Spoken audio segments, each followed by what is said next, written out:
Il-pulizija da ma tistax tinterroga lil Kevin Mikallef, ir-raġel arrestat wara qtil doppju fil-Gargur it-tnejn filgħodu. Il-vittmi huma ommu Antonja ta' 71 sena u tsitu Marija Karmela ta' 74 sena fid-dar tagħhom fil-Gargur.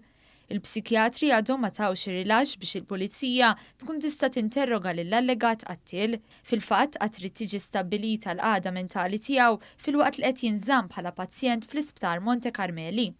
Sorsi qrib l-investigazzjonijiet tal-pulizija ikkonfermaw li malli l-pulizija titħalla tinterrogah wara r-rilax tal-professjonisti hija mistennija tresqu l-qorti u tixlih b'dan l-omiċidju doppju fost oħrajn.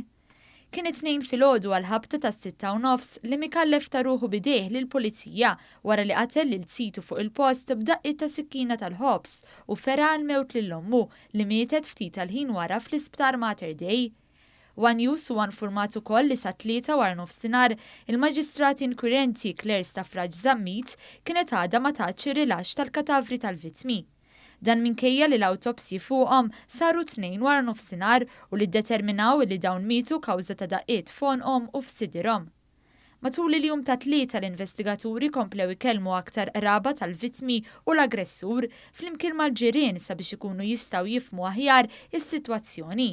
Sissa jidher ukoll li l-unika mottiv wara din l-aggressjoni li nbidlet f'omiċidju doppju illi Mikallef waħħala f'rasu li tsitu kienet qed titfalu l-kalmanti fil-kafè illi tagħmillu ta' kull filgħodu.